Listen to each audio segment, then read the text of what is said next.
Welcome to Hot Corner, where NorCal Sports Network and Giants Sports Talk Live get together, start talking about some Giants baseball. Today, we got Dallas filling in. We went to the bullpen, went to the freaking lefty, and while Dan is sitting out, Dallas, much appreciated, man. I love it when you come on our show. You're helping out Dan. That's awesome. Got Happy Glenn here. What's up, Glenn? I know you got a little son today. You went over there and saw the game. Oh, it was hot in Section 321 today, and boy, have I got stories for you later. I bet. And we got Lou. What's up, Lou? And Glenn, this is the first time I've seen you we've done a show together probably 6 weeks.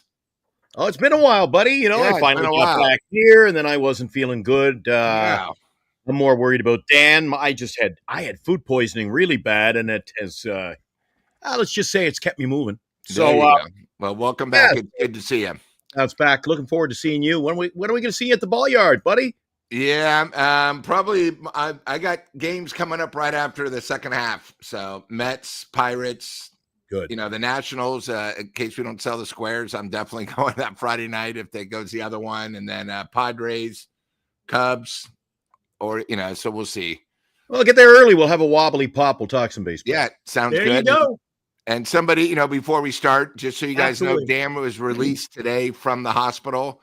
He might make a surprise appearance. Knowing Dan, he doesn't think we can do the job without him, obviously.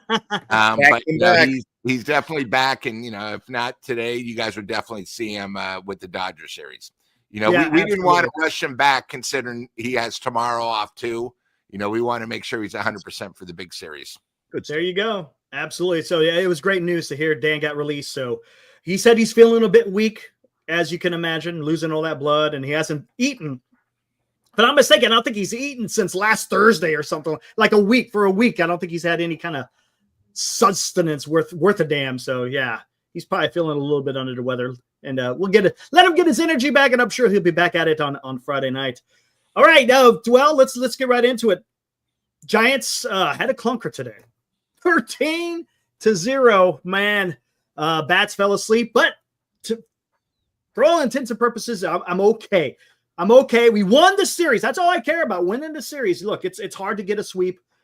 Today, I think we can all agree that Justin Verlander did not screw this one up for the Giants. He went out there. He did well today, right? Some bad defense behind him. He only was charged 2 earned runs. You got Matt Chapman had a couple of errors. You had Lou Chasey with a freaking wild pitch. So, and then of course we could talk about it. First base, should have Wilmer Flores picked it to prevent that second error. But let's get right to it. Dallas, would you make? They'll just talk about the series. What'd you make of the series? I thought the series was great. I mean, the first 2 games were kind of the same recipe that we've had for the Giants this whole season, where their bats are pretty quiet the whole game. And then once they got through the bullpen and they got the other pitcher out of the game, then they were able to put some runs on the board. Friday, they came in the 8th inning and were able to get on the board. Or was that yeah, that's right. And then obviously the Bailey inside the Parker was maybe is going to end up being one of the highlights of the season for sure. Could be one of the highlights for the 25 years that's been played at Oracle Park, man. It's up there. One of the maybe top 10 highlights of the park, and 7 of those hits are probably Barry Bonds. So, it's a very short list of non-Barry highlights for Oracle Park. And then so after the game yesterday, I was happy to have won the series. I thought it would take the pressure off Verlander. It would be icing on the cake if they could get the sweep. Obviously they couldn't. But yeah, like you said, Verlander did his job today. He came out throwing 97, a little bit more, spark in his delivery and his stuff. And I thought that he did all right. So unfortunately, the same recipe happened today. The bats couldn't get anything on the board. And then when that happens, the bullpen usage is different. They start putting other guys in. untrusted guys, low leverage guys that just couldn't get it done today. If defense doesn't show up, there's no room for error, when you don't score runs. So once you start kicking the ball around, making mistakes, then it gets out of hand and the snowball just rolls down the hill. So I wasn't too upset about today. Bad games happen. You kick it, you get over it, and you move on to the next series. And hopefully they can put this behind them quickly and get ready for the Dodgers. Absolutely. And Glenn, you were at the game. Got a little sun. Oh, I'm burning up. I'm melting. Melting. So let's talk about, rather than the series, kind of break down today's game on what you saw in that bloodbath. Before I do, we just had somebody pop in. If you want to bring up their chat again, that'll be great. But they were sitting behind me. They were from England, Eric. Hey, right on. They were at their first game, a whole family. I didn't get all their names, but there was one girl there, probably the person who posted that. I'm not so sure, but big Bailey fans. I said, well, did you miss a show last night? Every time they, at the end of the game, they were talking about Bailey. At the end of the game, he got the pinch hit. Oh, my God, it's Bailey. It's Bailey. I say, well, geez, you're the only one to your first time at a game. And, oh, yeah. I said, well, you know what? Oh. Hey, she isn't the only one excited about Patrick Bailey here.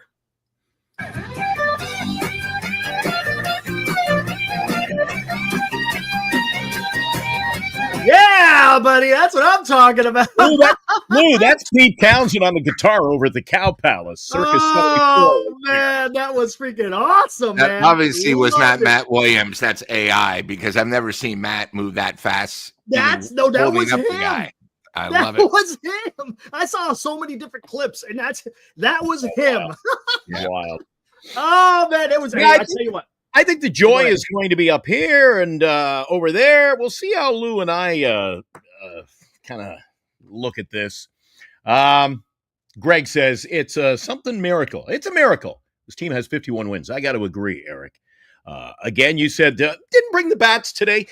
My concern is, when have they really brought the bats, Eric? We get a game, we win, they get 6 hits. They get 8 hits. Come on. This team hasn't brought the bats. I think they left them in Arizona. This is going to be a problem if they do not start hitting the ball. You're going to be relying on the pitching over and over and over. You say you like the outing today from Justin Verlander, the veteran pitcher. A lot of people keep going, they go to the well with him. Next start will be better. I'm concerned there as well, Eric, because after seeing him pitch today, what do they got? About 15 starts in. You can say the numbers, it's not all about the wins. Well, the numbers aren't lying right now. Mm-hmm. The guy is winless. The guy is winless. But at the end of the day, this is about a winning product. And when he pitches, it's not a winning product. So got to shake things up. I think they got to make a move with Verlander, and somehow they got to get a bat in here, or more than one bat. They got to get hits. What say you, Lou? Okay, Lou, let me ask him this to preface this. What is the problem with the Giants when a Verlander start comes around? They don't play the rest, whether it's the bullpen, whether it's the lineup. What is it? Is it just coincidence? You explain it, Lou, because I can't, because today I thought Verlander did a decent job. I will give you 2 scenarios to both questions. One, Eric, about the Verlander starts, and then what Glenn wants me to know about this series. So I'm going to start about the series first, and then we'll go to Verlander. I think we were very lucky we didn't get swept. Mm-hmm. Okay.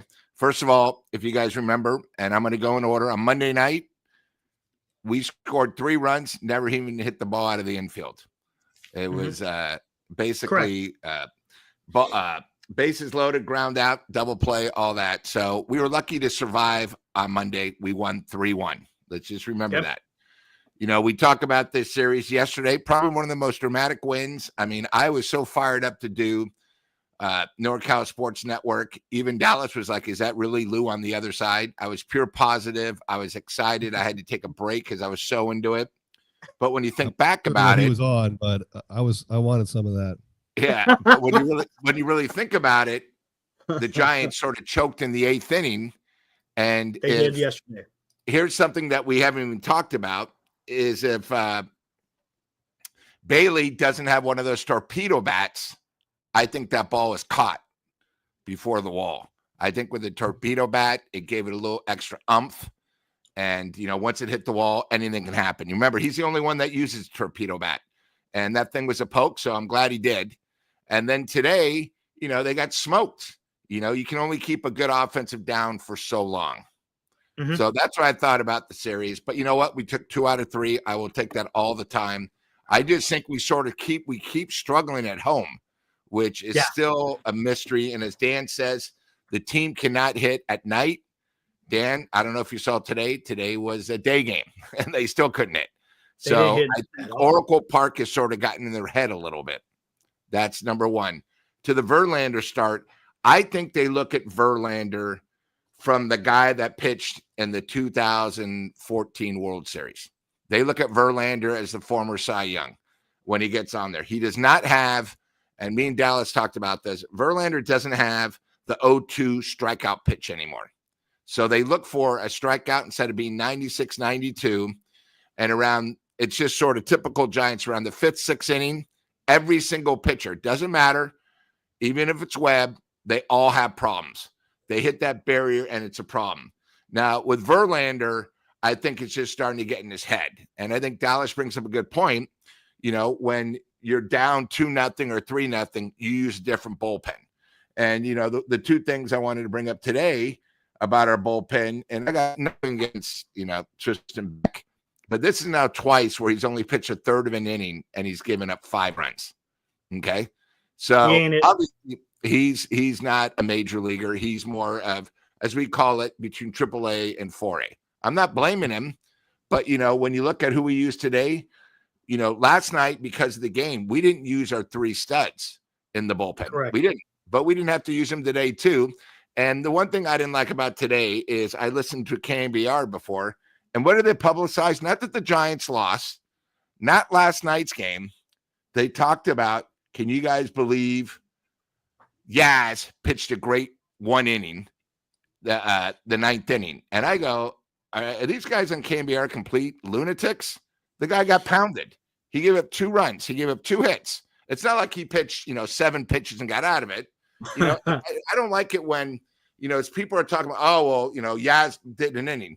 Who cares? That shows you that there's a problem. I hate when position players pitch. Now, if you're up 13-0 and you want to use the bullpen, I'm fine with that. But when you're getting shellacked and being a day game, I was sort of embarrassed because I figured after last night's game, it could have been a game that could have turned around the season, the momentum. Instead, it was a complete dud. If I was, and you know what it is? Yeah, go ahead. If I was in a game like Glenn, I would have gone back to the box office and said, refund. Yeah, damn right. Nobody showed up. I'd like to get my refund, and I'd like to get an additional beer for my tickets next time. Just because last night was such a high, and today was such a dud. It's almost like, and then we're off tomorrow, so now you got to really think about this. And I think we'll talk more about the Dodgers series. Dodgers can't come at a better time because this was sort of an ugly situation, which sort of ruins the incredible game from yesterday. It's just 2 games, 500, yes. But, I'm glad we're playing the Dodgers because they're going to put this behind them. They're going to come through. And then one last thing, and I'll get to you, Eric, because I want to ask you the same question. We have sort of a problem. Does anybody really know what Devers is batting since he's arrived? It's not much. Yeah, it's not that good. 8 for 64. Yep. So I don't know if it's something where once you become a Giant, you're just mediocre hitting wise. I know he's a great hitter. I know he's going to come out, but something is wrong where when a great hitter comes into our lineup and he's like everybody else. And Eric, I will go to you. What did you think of the game today? Okay, I'll tell you what. This is definitely a thing. At the beginning of the season, everyone's like, this Giants not being able to hit lefties, that's not going to last all season. Well, guess what? We're more than halfway through the season, and the Giants still cannot hit lefties. I don't know what it is. I just don't know. Christian Sanchez through 7 innings, man, he was spectacular. That's why the Giants are only able to score 1 run against them. And you got to remember who pitched that game for the Giants. Was it Roop, right? Was it Roop or was it? Yeah, it was Roop. Yeah, Roop. And he did fantastic. Look, he only allowed one run. The entire staff, Roop, and then the bullpen only allowed one run. So they kept him in the game. And then once we got to the bullpen, we were able to hit the bullpen. Today, it was the same thing with Luzardo. Even though he's been sucking it up, he throws from the left side. So somehow the Giants aren't able to hit the guy. And he went, 7 innings. So it made it really difficult for the Giants to try to get anything done. I don't know what the hell the problem is. They need to figure that out because they got some guys in a lineup that should be able to hit lefties. Ramos and Chapman and Adames, you got to be able to hit them. And guys have historically done it. Yeah, right. And this is exactly. And they're not doing it this year. Last year, Ramos behind Judge was the best freaking right-handed hitter against lefties. So something weird is going on. Hopefully they'll be able to correct it over the All-Star break. As far as the game, yeah, it was a stinker. And to your point about Devers, I'm not going to be too worried about him. And I'll tell you why. The guy just got traded, right? He spent his entire career with Boston over on the East Coast. Now he's come across the country over here in San Francisco. He's trying to figure out where he is, as far as the member of the San Francisco Giants. Is he going to be a leader or is he going to be kind of just a guy in the wings for now? Who knows? And he's adapting to a new team, adapting to all the new people. It's going to take some time. There's an adjustment period, right? You got to acclimate to what you're dealing with. And I think once he gets a little bit more comfortable, I think we'll start seeing Devers start producing. And another thing, I think you'd see the way he's running. He's definitely fighting something. There is most definitely an issue that he is fighting through, but you know what? He's still going out there every day. He hasn't had a day off. He's going out there every single day, and he's trying to do what he can to help the team. And I give him credit for that. Now, if it continues after the All-Star break and he starts, if it's going on for another month, well, then maybe we got an issue. But at this period of time, I'm not worried. I think he'll figure it out. Devers he's got a back of the baseball card. And I think he will be able to come through. You know what? It'd be awesome to see him stepping up against the Dodgers. Wouldn't that be something? I don't know what the Dodgers rotation is yet. Maybe we'll get into that a little bit later. We know what the Giants are. But that's where I'm feeling as far as the Giants. As far as the game, yeah, it just they look maybe they were out a little bit too late last night. Yeah, that's what I thought. Great call. Too much after that, sure. It was right because you had this huge adrenaline rush. Everybody's freaking woo, woo, woo, The next day comes around, it's like, oh, I'm not feeling too good. Yeah, no, Eric, a lot of people pissed off over the ballpark today, Eric, and I'll tell you why. A lot of people bought tickets today. I don't know if you could tell on the TV for a midweek afternoon game. Monday night, big crowd. Tuesday night, last night, exceptional crowd. Mm-hmm. Today, great crowd for an afternoon ball game. A lot of people pissed off. Where the hell is the master of ceremonies? Where's Bailey? Now, to sit him after a night game, all right, but they're off tomorrow anyway. Poor marketing, this team. This team is not built to be a winner, in my opinion. They need pieces. They don't have enough pitching. You can say, oh, God, they got Ray and they got Webb. This team is not deep enough. And to say we're playing the Dodgers, guys, and, we might sweep the Dodgers. Don't forget who the Dodgers are playing. The Dodgers could be on a terrible schneid and come in here and going, oh, but look who we're playing. I just think there's too much. I mean, Robert Rothberg, always planning the World Series parade every night we win. Oh, God. Lou said it best. Here's a team that could have got swept in this series, too. You think what the hell happened last night? Did you have 8th inning? Were you marking down? Oh, there's another win. We get lucky. This team gets lucky. Too many lucky nights. Tell you what, woulda, coulda, shoulda. We won. We won the series. Yeah, well, Eric, we won the series. The Dodgers have lost 6. Make the postseason. The Dodgers have lost 6. Make the postseason. Everybody's going to be fired up. And what's going to happen? We won 106 ball games. Where did we go in the postseason in 21 with that magical team? I think this is very similar to 2021. Spilled milk. I'm going to tell you something right now. The Giants aren't done. They're going to go and get a damn pitcher. Guaranteed. They're going to lengthen the starting rotation. The Dodgers have lost 6 in a row. How many games back are the Giants from the Dodgers? 5. That's it. 5. Yeah. Because by the end of the series, it could be 3. It could be 2. It's a possibility. Could be 8, Eric. I'm telling you, there's the potential there. There's always potential. There's potential to win every game all season, but they ain't going to do that. We're 8 games above 500. We're 5 games back from the NL West. They're doing something. Yeah. Right? And it's all about the pitching. There's going to be days where they're going to have stinkers. And today, it was a freaking stinker. There's no doubt. It actually wasn't that different than the first games. After 7 innings, they were down 4-0. Yesterday, after 7 innings, they were down 3-1. The previous day, it was tied after 7 innings, but it was low scoring. It got out of hand at the end, but the Giants have been waiting to score their runs lately, and it just didn't happen today, and things blew up. Yeah, that's a problem, Dallas. When you're down at all, you're down a couple of runs like they were last night. You're playing a ball game with 3 hits. You don't deserve to win. Oh yeah, absolutely. You don't. For sure. Not at all. So, I mean, the pitching has kept them here, and the bats have got to get better.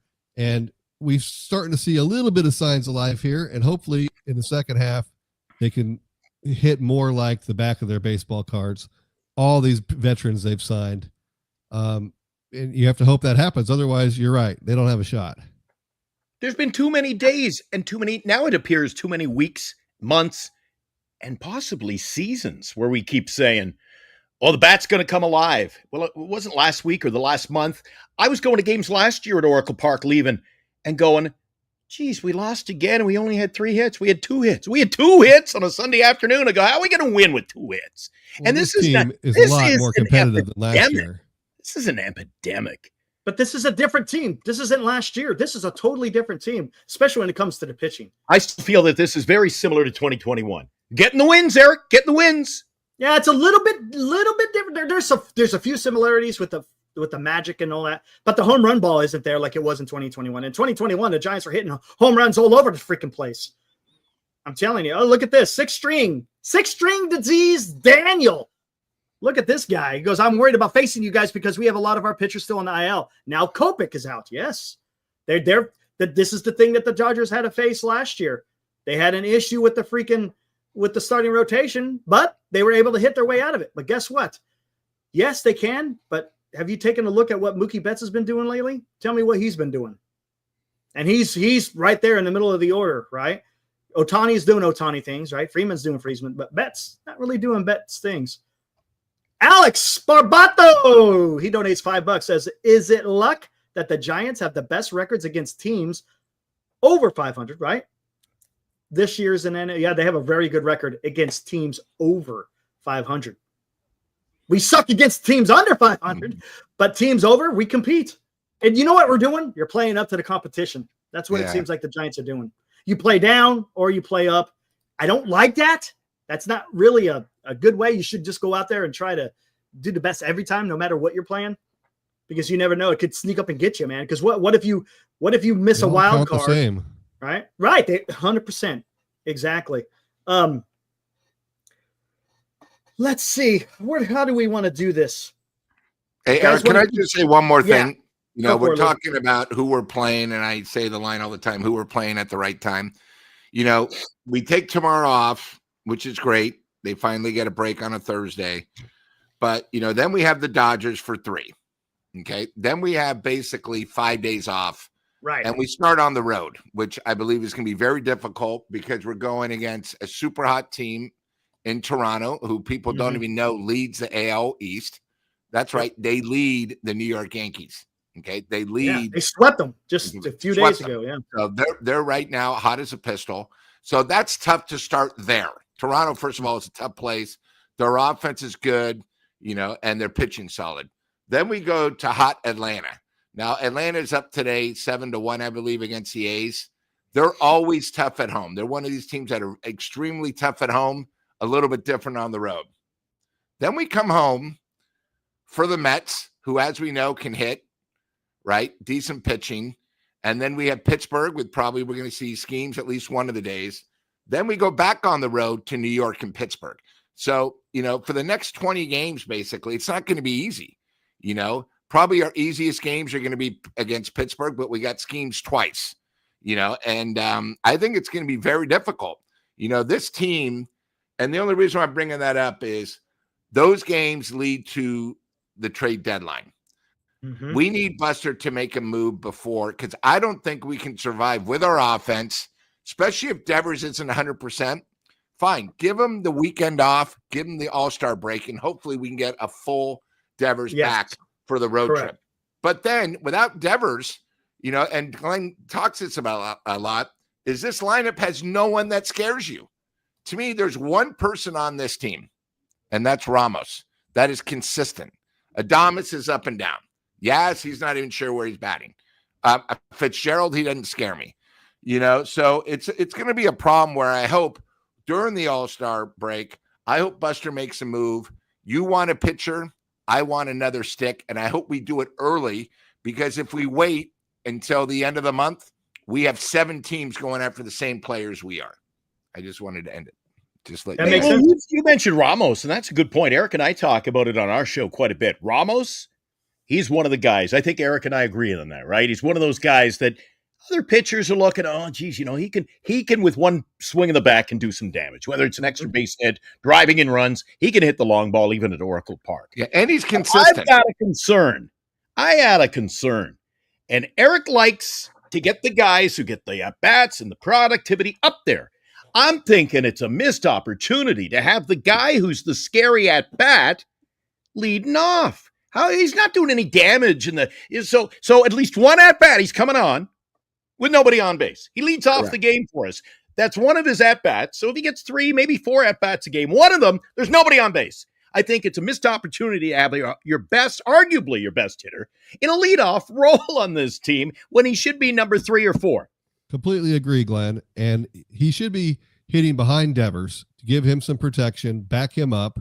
The only issue is you don't have a leadoff hitter on this team. Thank you. That's what I was just going to say. He's a classic leadoff hitter. He should be leading off, but he can't hit the broadside of a barn right now, so they have to put him down in the order.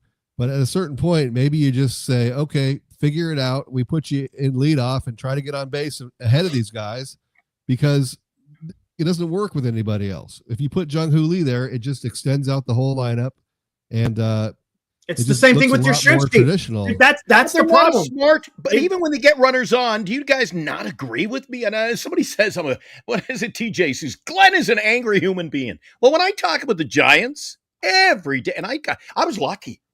I was lucky. I was kind of under the weather, and I got a bit of a break from this fiasco, because here I am all wound up again.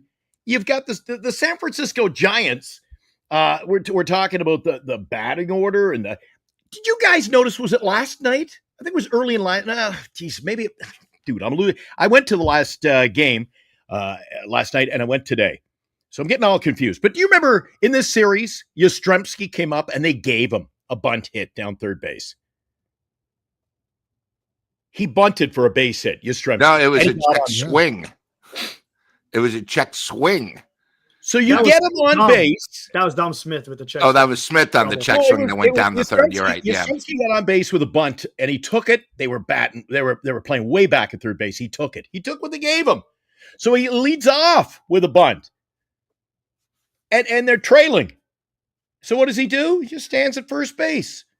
Doesn't try to what are they doing on the base paths? What happened to this move? Get him on, move him over. The first 8 games of the year when we were highly successful ball team, it's like they changed their whole mentality when they started winning. And it was almost like they didn't know what winning was. Whoa, what are we doing here? Oh, we're winning ball games now. And then they changed their way. And I don't understand. There's the potential. They don't even try to steal bases, which is a problem for me. And they don't do hit and run, hit behind the runners. They did that the other day. Did you see that? Jung-Hoo Lee. It was yesterday's game. Jung-Hoo Lee. Yaz was at first. Yaz took off. And then Lee was able to punch it through the right side of the infield, and Yaz was able to go all the way to third. And did you see they acknowledged each other? Yaz gave him a little finger point. Jung-Hoo Lee gave him a little finger point. So they're doing something. Look, the Giants over the last 5 are 4-1. Over the last 10, they're 6-4. So they're playing better baseball right now. So that's the keys. They're trending in the right direction compared to the week prior, where it was just an utter disaster. You know, you lost the freaking series in well, before that, you got freaking swept by the Marlins. Then you go to freaking Chicago and you lose that series. You go to Arizona, you lose the first 2. Then you win the last 2. Then you lose the first one in Oakland. Then you win the last two in Oakland. Then you come over here and you won the first two against Philadelphia. So they're okay. They're okay. And that's baseball. I mean, week to week. And here's the thing, real quick, Dallas. On the hot corner, it's like you're talking people off the ledge one week, and then everyone's happy the next week, and then the next week everyone's down in the dumps. Let's not forget, in that slump, you had Wisely and Fitzgerald, and look, those guys ain't getting it done. And then let me ask you this question, Dallas. I'll start with you. What do you think of because this seems like this is going to be the lineup for all intents and purposes until there's a trade done.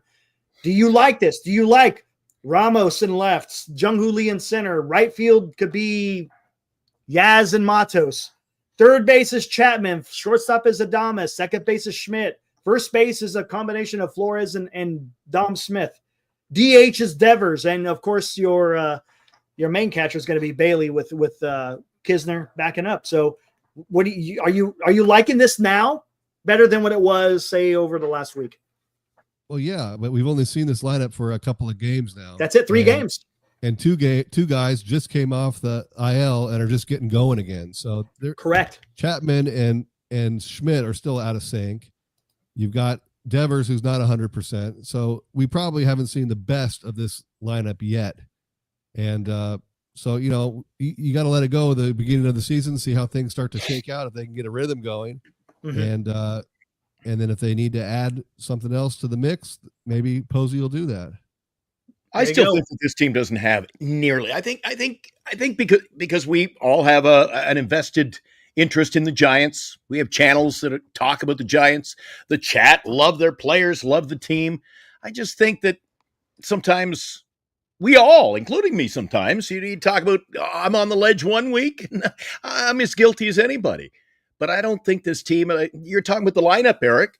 Bailey can't hit. What has Flores done lately? Really? Now he's been going backwards. Dominic Smith, Smith's he's a pawn on the chessboard. He's just there holding down some kind of a spot, holding a warm spot on the bench. Then you've got Schmidt. Take a look at Schmidt's numbers. Take away his grand slam against, as Lou said, bringing in a position player, served him up a grand. Schmidt's numbers this year are horrid. Then you got Jung-Hoo Lee, who everybody's disappointed in. He's not hitting well. This team they get the wins, but I don't think this is a good ball club. Well, Schmidt, you got to now in his totality, yes, it's not that great. But did you see what he was doing prior to he got hit? Before he got hit in the hand, the guy was freaking tearing it up. One of the best hitters on the damn club for about a week straight. 271. That's like 350 on this team. Yeah, but it's 1 week again. It's too small. Because he got hit. That's the problem. And now he's got to figure it back. Look at yesterday. If this team didn't have what I'm saying is this: if this team didn't, and you got to agree with me, Eric, to a degree anyway. If this team didn't have the pitching they have, they would not be nearly in the position. Now, I got a question for you before we go any further, Eric. That's how Posey built the team. If Posey does not. If he waits till the last minute, like Lou said, he thinks, and I agree, you cannot wait till the last minute to try to work out. Here's the problem: 11th hour, and if they do, and they don't make a sizable impact via trade, then what? Then are you agreeing more with me, or are you like, we can still do it? I want to know what you think. Is everything in the balance when it comes to making a move? Is that decide our season? I think teams wait till the deadline to make moves because they want to see what they can get. The longer they wait, other teams, people get injured. Other teams might come into the mix to throw their hat and increase the price. So it is rare to have trades made early on. They made the Devers deal, which was unusual, and probably because they were the only ones willing to take on the entire salary. That's the issue. Mm-hmm. But I don't know that we're going to see a move till we're pretty close to the deadline. I think that's a big mistake. And I'll tell you why, guys, is because I've said it on our show. And again, not to pick Lou, I think you've said it over on NorCal as well to Dan. I think that if you wait till the last minute, there are too few teams. Now with this new structure, the postseason, more teams getting in, there are only probably 6 teams that will be sellers. And of those 6 teams, there are a whole lot of teams that are trying to pick up pieces. I think then the battle becomes maybe it's too much to overcome. Are you going to be able to work out a deal? A lot of people looking for play. Why does it? Not everybody's lining up. Oh, we have to make a deal with the Giants. It's going to be the best deal for every club. I think that there's going to be too few opportunities if you wait till the last minute, if you wait till the trade deadline. And there'll be deals made, but it doesn't mean we're going to be the ones to make it. I hope we do. I agree that with Eric, I think that I've said that if we don't get a bat, we're in trouble. And after watching Verlander's effort today, I sat at the game today with Dean. We were up in 321. We both looked at each other. I said, Dean, we can't win with it. If we do not add another good arm, and we agree, they're missing an arm and at least, I think, 2 bats, not just 1, 2 bats, because I think this lineup is a facade. I tell you what, if you have an arm that you're willing to move right now, why would you make the trade right now? Why wouldn't you wait and get more offers and keep the deal going and see what you can get? Because I don't think this team can wait. No, you can't do that. That's up to them. That's not up to them. Buster Posey could go out there and beg and plead, and you know what they're going to say? Well, we're waiting. No, but I think Dallas is saying, hold off. See what. No. You gotta I guarantee he's trying right now. 100%. But if the team isn't willing to work with you, if the team's not willing to work, for example, say you're trying to get Edward Cabrera from Miami. If Miami is not, we're taking offers, but we're not ready to complete the deal. We want to see what other teams are going to do. I don't think they can pass one up. They're going to wait. But that's the thing is they're going to sit there and they're going to wait until the end to get the best deal that they can. It has nothing to do with the will of Posey. Posey's going to go make a move. Trust me. Posey is going to make a move. Eric, what if they don't? And what if B, we're talking here on, we do our trade deadline show. And what if the 3:00 bell goes off? I go, what the hell have we done, Eric? And you're like, I don't know. No. What if we don't add enough, or we wait till it's too late? Posey doesn't go out there and get Devers and then not try to do something with the pitching. There's no way. No way. He's going to get a starting pitcher. What if the Dodgers lose another start before the deadline? They're going to be willing to pay out the nose for whoever has a pitcher right now. I think their team's going to be hungry, and it's not always that I don't think they'll make a move, Eric. I've made it clear with you on a show many a night. I'm always going to be on the side of the negative side until they start proving me wrong. The Devers deal fell in their lap. Like Dallas said, they took on the money. They made that move. It kind of fell in their lap, though. Buster, I don't think he had to go out there. It was not this, magical. They're met in a dark alley somewhere working out this deal. It worked out. It took a while, but they got the deal done, and it served both purposes. Boston wanted to move, and Giants gave what they wanted, plus they ate the salary. But really, what has Buster Posey done? He signed Adames for unreal money. That's basically $1 million point as average. I just haven't seen enough from Buster yet. All right, that's why I think this trade deadline is going to be very interesting. And as far as the bat's concerned, I don't think they need. Honestly, I think the priority is going to be that number 3 pitcher. I think Buster's going to go out there and get him. What do you think, Lou? I think there's too many games. I'm walking home from the ball here going, another 3-hit day, another 3 hits doesn't win the ball. Here's my situation. For us to get like a number 3 starter, who are we going to give up? Oh, you'll see. Who are we going to give up? I think I know nobody in the minors. We're not going to give up Wisenhunt. We're not going to give up Eldridge. Nobody worth on this team. Like Wisely, nobody cares about him. I mean, I think what they're going to have to do is probably. I think they're going to have to, maybe eat another contract and give up somebody. And the problem with the Giants, not like we have a whole bunch of guys that, hey, I got 3 kings. What are you looking for? We're not playing Go Fish. These other teams have a huge advantage where we really have 1 ace and probably 1 king. Wisenhunt, I think, is untouchable, and Eldridge is untouchable. So I don't think really we have anybody else, single, AA, AAA, that's going to get us somebody. So what's going to wind up happening is we're going to have to eat something. But again, I don't work for the Giants. But they're going to have to give up. If they do give up something, it's going to be, I think, a surprise. Like Kyle says in the, oh my God, there'll be teams. Oh, Luciano can catch a pitcher. Luciano can't fetch a bag of balls right now. Like, what are we talking about? Luciano just got named. Luciano just got named PCL Player of the Week because he's freaking crushing the ball. Hold on. He's crushing the ball. And you got the kid, Dakota. What's his last name? Can't remember. Dakota. Gosh, he's crushing the ball. Bo Davidson's crushing the ball. You got some young pitchers out there. Wizard Hunt may be he may be. Joe Whitman is another guy that they may want to get. Again, it's lefty. I'm telling you, the Giants will have pieces that they can trade. Now, it's going to be up to the other team because this is what the other teams do, right? They go, and I've talked about this ad nauseum. Giants will approach them. I'm interested in player X. Well, let me take a look at your top 30. That's what the other team's going to say. They're going to look at your top 30. All right, I like this guy, this guy, this guy, this guy. Giants are going to say, this guy, and maybe not so much. How about this guy and this guy? And if it comes to fruition, so be it. If it doesn't, oh well. Last year during the trade deadline, how many top 100 pitcher or top 100 players were traded? I'm almost positive. I think there was like one. In the top 100 of the MLB pipeline.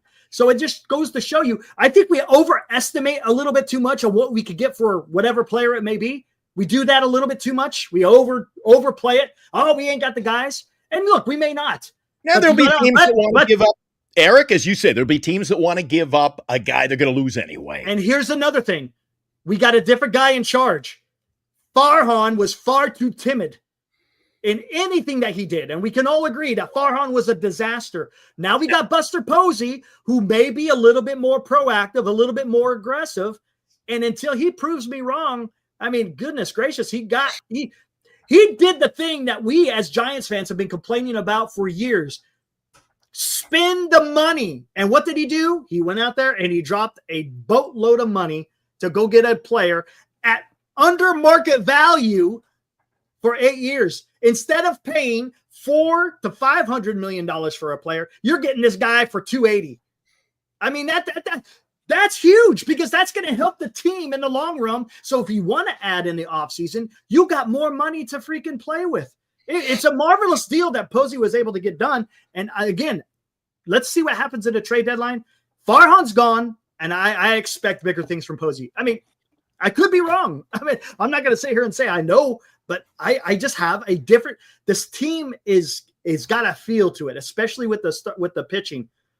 And if the hitting just come through, we're cooking. Devers hasn't started hitting yet, so Glenn's down on Devers, but you haven't seen him play yet. You haven't seen what he can bring. I mean, you've seen his games, obviously. You know what he's capable of, but the second half will likely be a completely different story. It's funny what Lou says, though. It's like when they become a Giant, it's like they come here and they get the measles. It's like, what is going on? It's frustrating. It is. When any player changes a brand new team that they've been with their entire, he was drafted by them, right? Wasn't he drafted by Boston? Yeah. Came up through their organization, played for Boston for years, won a World Series with them in 2018. And now they went and look how Boston treated him. They treated him like shit. Don't tell me that didn't affect his psyche. This team just gave me $300 million 2 years ago, and now you're just freaking shipping me off?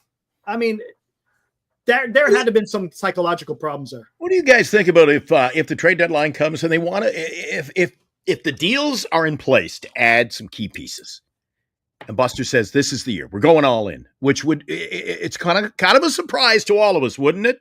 If when we started the year, were we talking about postseason, winning the World Series, going all in? I certainly wasn't. So if that's their mindset, to what point do you give up future players? And I've said this to you on the show, Eric, that I also have a concern that after listening to our chat for the first year of our existence of the show about, oh my God, they've got to build the farm system. We got nothing. Well, what little we have, do we want to get raped of anything we have just to go all in? We lose in the postseason and then, well, worry about the next 2 or 3 years. Are you content going all in this year? Yes, I am. Because look at Christian Arroyo, right? Who did Giants trade Christian Arroyo for? You think this is a World Series winning team? Hold on. It could be with the way the pitching is. The way the pitching is, yes. And if they go get a legitimate number 3, and then maybe just get a 100%. Right now, I say they're not. Right 100%. Now, they're not. But I'm gonna tell you something right now. They traded Christian Arroyo for if I'm not mistaken, wasn't it Longoria? Wasn't Christian Arroyo part of the Longoria trade? Where is Christian Arroyo's playing career right now? I don't think he's even playing anymore, is he? Yeah, exactly. And we could do this with a bunch of prospects. How many people were high on Tyler Beatty and Kyle Crick? Where are they right now? Where is Beatty? Where is Crick? That's what I'm saying. Prospects are they're fun to look at. Ooh, let's pet them and nurture them. And but the same people will be if we trade one of them and they go off and become really amazed, we'll be hearing just the opposite. The same people will be saying, "We shouldn't have made that deal. I told you." You know what happens in our chat, Eric? One day they love something, the next day they hate it. It all depends. It all depends. And yes, there is fans out there that will lose their shit if they trade a certain prospect, and not so much if they trade a different one. I get it. And that's just part of the fandom. But I'm telling you something right now, the position that the Giants are in right now, there's no guarantee next year that you're going to get a Webb that's the way he's throwing this year. There's no guarantee that you're going to get a Ray who's pitching out of his mind. Both of them. Let's not forget, the Giants have 3 pitchers that got selected to start in the All-Star game. 2 of them a starting pitcher, and one of them the best reliever in the major leagues. He's got a sub-1 ERA. He's sitting at a 0.6 something ERA. One of the best. So come on, you cannot squander that. And Buster Posey has to know that. He has to know that. And Dallas, what do you think? What do you think they're missing? Like to make a legitimate. Eric's talking World Series. I'm saying no World Series unless they do add those pieces. And I still say bats. They need bats. But what do you think? The pitching is where they're showing the weakness, because Birdsong he's not cutting it. He's not going to last. And you don't know about Verlander. He's a big if. And then Roop has never gone the distance. You know, he's a young arm. You don't know what you're going to get from him in September and then possibly October. So you do have to strengthen that rotation if you want to be a serious playoff contender. Everyone wants a bat. The bats are going to be better in the second half. You can write it down right now. Yeah. And dog days. I'll guarantee you that. But where do you put them? You've got 3 first basemen right now. You're going to get another first baseman. You can get a right fielder. I don't think you're going to you're going to fall off on putting a right fielder in there. I don't know who you're going to get. And then you got a backup catcher that you could improve on. I don't see any other place on the team where you're going to slot somebody else in. So unless Devers is actually going to play first base, which he's not, then you could go out and get a DH. But I don't see that happening. So you know what you could do in right field? You could go get Ramon Laureano. He's got a great glove and he's having a good year. Out of Baltimore, he's having a good year. Why not? That's a type of bat that you could go out there and get. What about either you, Lou? You can chime in. Eric, I know we've talked about it. Dallas just mentioned that. Dallas, no disrespect. I am. No, here I'll comment. First of all, I'm concerned about the second half bats only because we got guys in the chat every night who are coming with and Eric's heard it. You know, Eric, we see it on a nightly basis in our chat. Adamas, he's in a slump. Wait till the second half. And Bailey, oh my God, terrible slump. I mean, slumps don't last 3.5 months. I'm worried. I am worried that we need a better bat in our lineup in several positions. Yeah. Hey, Glenn, one of the things I need to apologize. I don't know who Tom Katz is. He says, Lou, you got to watch the games. I'm sorry, guys. I have a life. I'm not like some of you guys that watch every Giant game, every pitch. I have 3 TVs going, so sometimes I might miss. I'm sorry that I did miss the first hit and run all season. You know, I just wasn't expecting it, so it's okay to turn the channel. Glenn, well played. I am like you, Glenn. I think this offense, it doesn't lie. We're dead last in probably 10 out of 11 categories, except for Devers. I don't think it's going to get better. You know how we all talk about literally 2 weeks ago, we wanted to basically take Lee and make him a part-time player, but somehow in the second half, he's going to improve. So he's going to go from us being a part-time player to all of a sudden be a leadoff hitter, that he's the only guy we have and he's going to improve. Like I've said, Ramos is a stud. Devers, we definitely need for him to come back to where he was hitting. I know it's a big transition, but these are professionals. They live a lot better than us when you're making that much money. I'm worried about Adames. You could have said the same thing about Adames. He came all the way from Milwaukee. The pressure of being the highest paid player. Okay. He's had the one thing about the Giants is every one of these players, and I'll include, Chapman and Schmidt, they have their 10-day periods where they basically earn their check for the year. But we need just more consistency. We all talked about Yaz, how we hated him, right? But then all of a sudden he had 3 good weeks and he got up to 270. Now he's back to 244. Bailey before last night, right? I will say we didn't even want him as our catcher. We thought the guy can't hit. I'm sick and tired of him. Okay, he's great framing. He's great defense, but you can't have someone like Chapman who can't hit. Bailey, you don't have a first baseman that can hit, and they're all good defensively. But when you're not scoring runs, who gives a shit about how you are defensively? We got to be able to hit runs and scoring position. So I think we definitely need a bat. But, we all say, hey, we don't care who we give up. I'm looking at it the other way. Say someone like Atlanta, right? They're suffering. They know they're not going to go to the playoffs. They have a couple guys. They look at the Giants and say, okay, they won't trade Ramos. They won't trade Devers. They won't trade Adames. They won't trade Schmidt. I don't really want anybody else. Who do you have in the minors? In other words, for trades have to work, it's got to work both ways. And the thing about the Giants, and I'm going to say this, and I might get a lot of heat, Buster had his one-hit wonder. Anybody can get lucky once. He got Devers. I need him to show me he can get another super player through a trade. Okay, these are the Giants. These are the Giants. And I just want to make sure, and I want to be wrong, that we're still not stuck on the Buster Kool-Aid because he got lucky once. You talk about him getting Devers. That was great. But, he was the same guy that made sure we signed Chapman for 6 years. He's also the guy that signed Adames that everyone's upset about for 7 years. He's also the same one, that literally the Giants have been lucky because of injuries. We had someone like Schmidt to show his potential.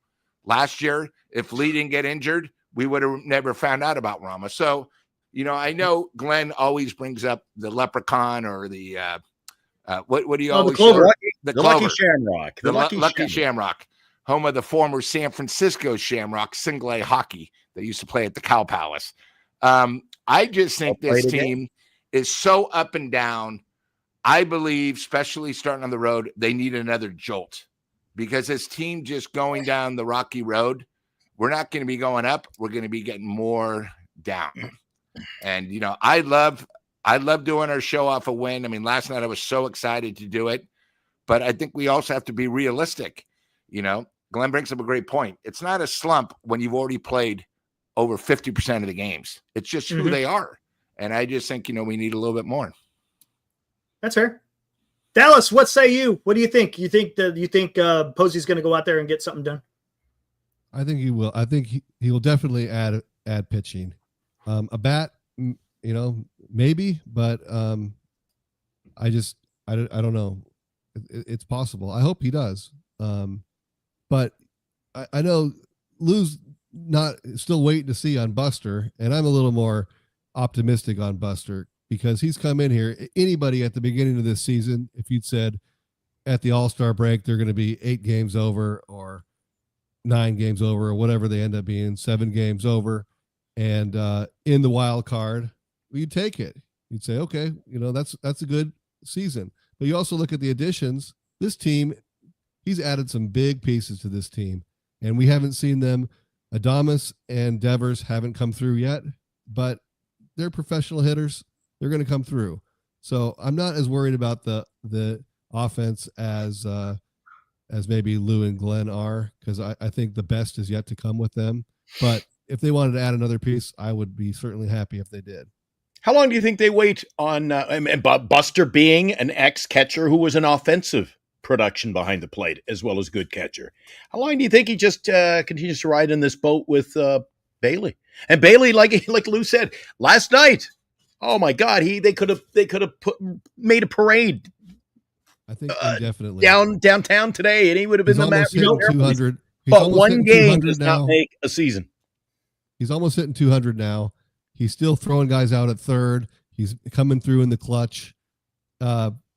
He's handling the pitching staff, the best pitching staff in baseball, one of them. I think he has as long a leash as you could imagine. There's no danger of getting rid of Bailey.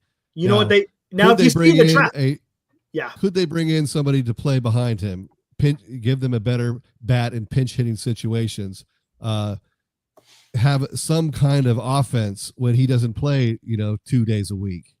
So, that is an area where they could improve for sure, is the backup catcher position. See, I'm worried about his bat as a placeholder.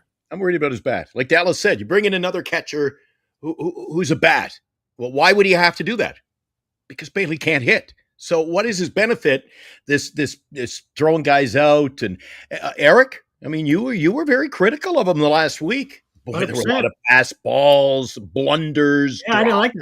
I didn't like that. He looked very adequate at best the last couple of weeks. The only thing I asked this very question, Dallas, you were watching Mark A. Simon. The guy is a freaking whiz with the numbers. And because I asked him, hey, is Bailey's defensive numbers as good as we think? Because I see a lot of pass balls. I see that doesn't do a very good job blocking. He says he's making the money with the framing and throw out guys. He says that's more than enough than missing some of them catch balls and block balls. And I was like, wow, all right, then maybe I'm wrong on the defense. One thing I don't like, I'll tell you though, is that bat. That bat gets annoying. Now, last night, of course, there was a heroics, but yeah, I don't know, everybody man. can be a hero once, right? I don't know. Yeah. And it's going to be telling what is if Posey goes out and gets a catcher during the trade line, or if he drafts a catcher early in the draft, then maybe they're starting to look at something. But I guess there's more to come here. We'll find out here in the next, 3 weeks or so. And be honest, we watch the games on a consistent basis, probably. Eric, Dallas, and Lou, and everybody in the chat. We watch the Giants almost daily. I know, Lou, you don't watch as much as some people would like you to, but that's okay. Sorry, I know I miss a couple innings occasionally. I have a you life. You do your best. That's all we can ask. As long as you do your best, you give it the old college try. But how many times, guys, does Bailey come to the plate? And remember, I've joked with you, Eric. I can get him. You know how much I love my Pepsi. If the bases are loaded and Bailey comes up with 2 outs, I'm already gone to the fridge. I got to restock for the next inning because nothing good's going to happen when Bailey comes up. Hey, Glenn, speaking of this, before he hit the homer last night, were you saying pinch hit him? Pinch hit. Oh pinch my hit. God! I didn't see the beginning of your show because we were doing our show. I couldn't believe that they pinch hit earlier in the game and brought Wilmer in with nothing going on. I would have saved Wilmer for later. I didn't know it was 7th, 8th inning. I still would have saved him for later. Wilmer's not supposed to be the guy coming in with the bases empty to pinch hit. Yeah, it would have been prime, but he did get his at bat. And like Lou, I said, Lou would say the player of the game was Wilmer. He kept the inning alive. Yeah. That was a Lou. That was a Lou. What did you say? I think Bailey was involved in that call. Bailey was the player of the game. Yeah, because he kept the motor rolling. That's right. But I mean, do you feel the same way I do when Bailey comes to the plate that nothing good's coming out of this? Yeah, and speaking, I just wish we had somebody that I get excited about that can come off the plate, to pinch hit. I just don't have any confidence in any of these guys, And what's sort of funny is the last couple of weeks, and you bring up a great record, but Wilmer is a great hitter. I just think, and I complained about this on Dan's show, we use him at the wrong times. You brought up last night. Why are you pinch hitting him now? Okay. A hitter like that, you want in the 8th inning where there's second and third, right, no out, and he's going to make contact. So either he gets a fly ball. I mean, the worst thing he's going to do with second and third is it's a grounder, but a run scores. But, he makes such good contact. You're going to get the fly ball. A lot of times he's such a great pure hitter that he'll put the ball on the bat, and it'll be like, a ground eye single or something. And the thing is when he starts, we don't really have that person off the bench. I mean, you look, I mean, are you confident when, we bring up Wisely to pinch hit?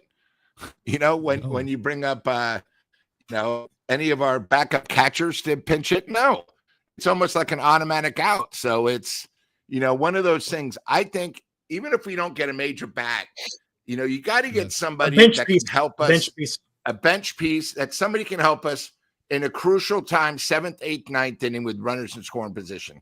Because a lot of these guys, like I have no confidence in Lee.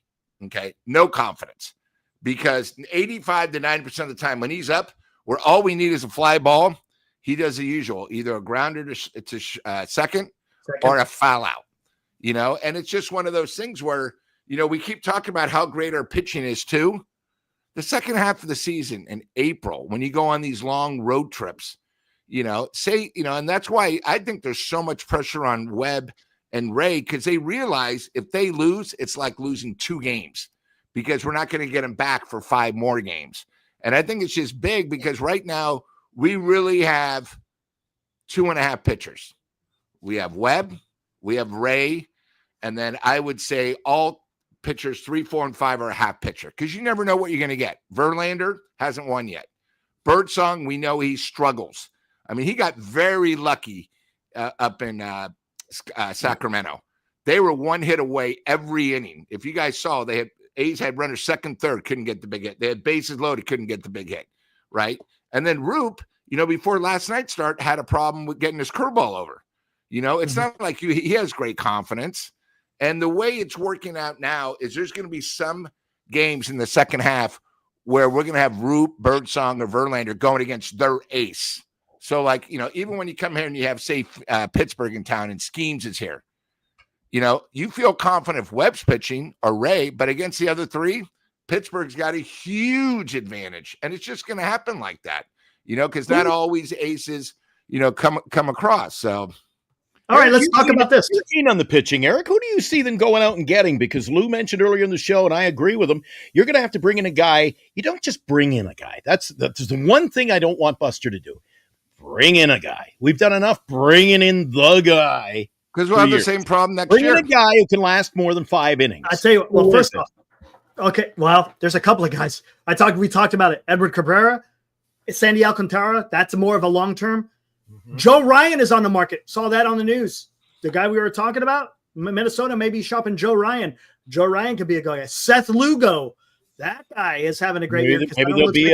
Maybe there'll be some serious. I mean, that's 4 guys right there that you're looking at. And of course, then I see people talking about Evaldi.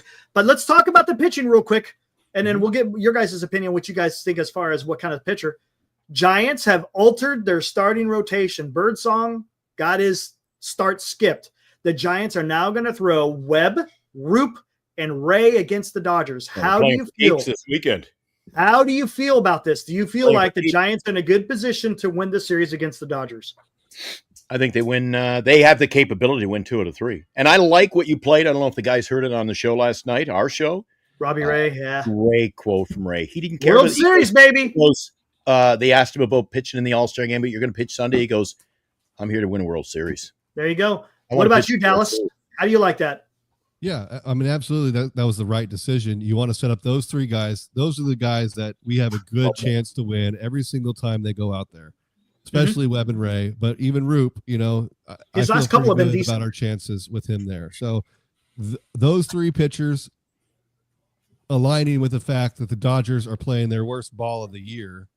Hopefully we can win 2 or 3 of the next 3 games. So I like it. I think that was a smart move. Even though Ray can't pitch in the All-Star game, fine. If Logan Webb doesn't pitch in the All-Star game, fine. Let's just line them up, and they can start the second half on the same rotation, as the first. There you go. What say you, Lou? You like that? I'm a little bit worried because we're so confident about our offense. We're going against May on Friday night, which I think we have a huge advantage with Webb. Saturday, we go against Ohtani. They said Ohtani's going to pitch more than 2 innings. So, the way the Giants offense has been going, say Ohtani pitches 3 or 4, it's going to be tough for the Roop to go against the Dodgers. Remember, he sort of had a tough time against them before. I'm not saying anything, but this is a team that's always behind. I don't want to go in the 4th inning where we're down 3-0 already against the Dodgers. It's one of those things. And then, Yamamoto only pitched 2/3 of an inning the other night. He got pounded. But if you throw out that start, he's been one of the best pitchers in the National League. He's going to be, the Sunday game. And, it's not like, hey, we have our start. First of all, we don't have our 3 best pitchers going 1, 2, 3. Okay, we have 2 of the 3. I just told you we have Roop where he's sort of a half. We don't have a 3rd best pitcher. We have 2 pitchers. So I'm just trying to do the benefit. So I think Friday night's a huge night for 2 reasons. I don't want the Dodgers to get hot against us. So you got to really win your first game with your ace. This is where Webb has to be the ace. Place is going to be rocking. If the Giants can get the first game, then we can start thinking series, maybe a possible sweep. But if they lose now, a little thing, oh my God, and say the Dodgers come back and hit a few homers, right? They're the Dodgers. I think the Dodgers are these teams on a series like this. They don't care about Milwaukee. Milwaukee, yeah, they lost. They don't care about Houston. But when you're playing your arch rivals, everything happens for a reason, right? Yeah. They're coming in a packed house. The Giants think they have them. And this is where the Dodgers are so good. I think one of those teams that can sort of flick on the light switch and do what they want. And, it just sort of worries me a little bit. I don't know about you, Glenn, but, these are the Dodgers.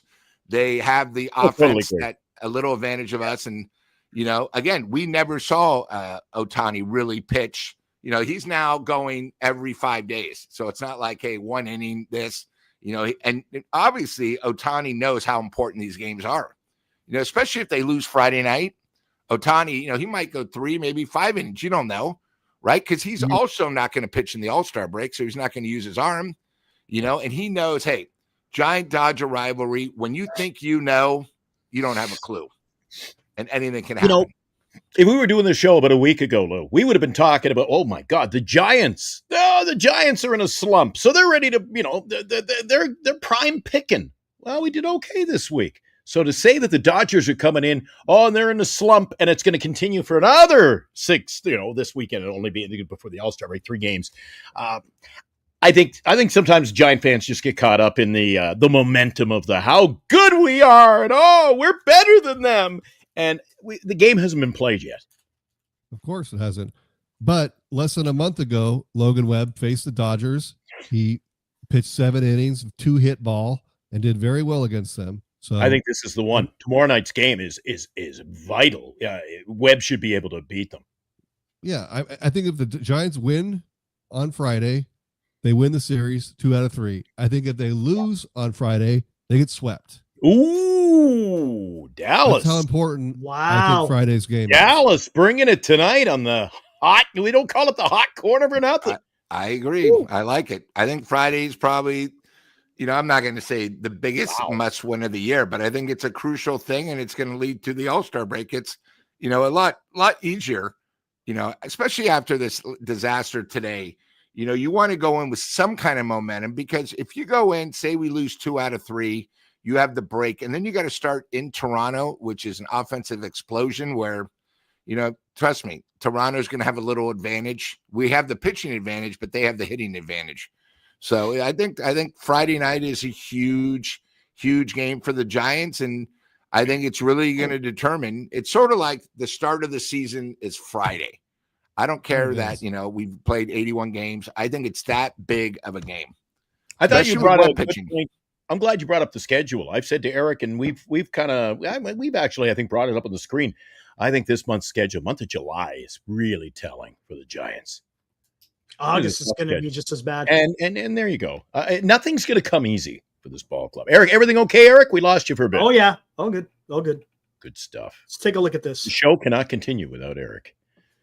Oh, my gosh. I got to tell you a story. Win, I got to tell you a story. Win. It's July. Hold on one sec, Glenn. Yep. Not a must win, but it's a statement game. If the Giants win on Friday, that's them saying, we're for real. So yep. I think that's important. Especially with him going. Especially with him going. Yeah. With Webb is such a, I mean, you and you got to remember, like I was saying, we haven't played the game yet. I've said to Eric countless times that sometimes you expect, Webb pitches 30 games, you're going to go 30 and oh, this guy is unbeatable. And Ray too. These guys, for us to be successful the way the pitching staff is set up right now, they can't lose. Because when those two lose, you're really backing into a corner because we really don't have a 3, 4, 5, in my opinion. But I got to tell you a fun story before we get into any more. We got to calm down a bit here.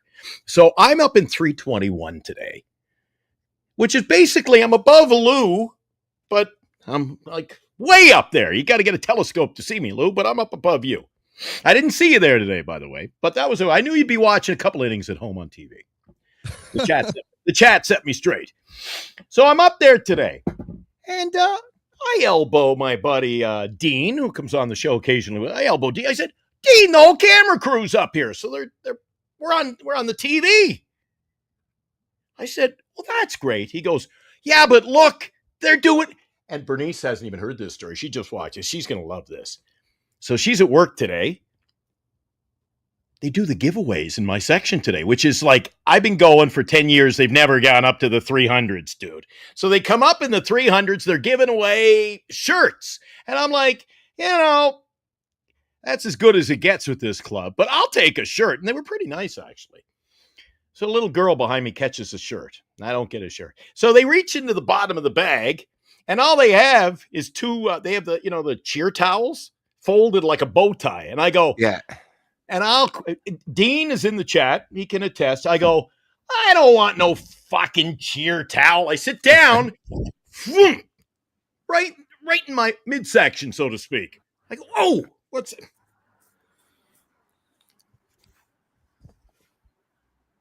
Hey, there you go. Nice. I got a freaking towel after all the excitement today. I was like, geez, I got a towel. And then Dean, I got a bone to pick with Dean. So I had my Korean potato chips, pretty good.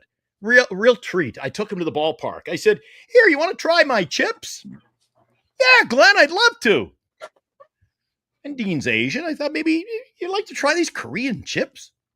So it was about half an inning later. I said, I got a hankering for a couple of those chips I brought. Give me the bag of chips. Oh, you wanted some? Well, by the way, Dean, you owe me a bag of chips next time we go to a game. All right, here, let's take a it's fun, man. We had to make our own fun. When you're down 13-0, you had to make your own excitement. Yeah. Hey, when you're doing the dishes tonight, Glenn, Dean, you're going to really enjoy that towel. Hope it's not a crying towel for this weekend. There you go. Well, there's 3 starting pitchers, guys. Ooh, I'm not going to play this guy. I think 2 of them I recognized from one of our shows earlier this week, Eric. Mm-hmm. Yeah, one of them's new. One of them's new. This is a Giant Sports Talk Live replay. I recognize 2 of the 3. One of them's going to be very expensive, and I think it's pretty telling which one's going to be expensive. That's would you give up Wisenhunt? Let's talk about it. Yeah, let me ask. Would you give up Wisenhunt to get the guy in the middle? Yeah, of course. How old is the guy in the middle? About to find out. Hold on one second. 28.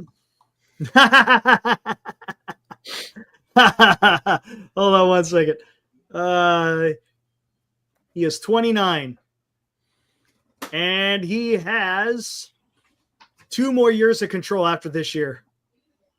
Oh. Are you sure we can get him just for Wisenhunt? Oh, no. You're going to have to add. Wisenhunt will be the highlight, but you're going to have to add some more. So you're going to have control. You get him this year, and you have him 2 more years. So 2.5 years. Wow, I think it's a no-brainer. That's your number. Could be your number 2, number 3, because you're not guaranteed after next year Ray's coming back. I mean, if he has another good year, you're gonna have to pay him 30-35 million. Is the team somewhere in contention or no? No, I don't think they are. To be honest with you, hold on, let me bring it back up. I lost everything. The freaking rebooting. or the Braves? It's AL. AL. Let's go to the standings. Let me see. Whoop, wrong way. Yeah, I think. Hold on. Let me look. Wild card. Are they a cheap team? Ooh, yes, they are. They're kind of in the wild card. It can't be Tampa because they're right there in the AL East. It's the guy we've been kind of talking about that was just rumored, Joe Ryan. And there's Edward Cabrera. Edward Cabrera, you get a little bit of length. I think Seth Lugo's a free agent after this year, so he won't cost as much. So it'd be interesting on what other clubs are going to offer to get these guys. So there you go. Graham, nice job, Graham. Haven't seen you in a while. How you been, man? Yeah. Look at that. All those guys, two of them are sub 3 ERAs. One of them's a low 3.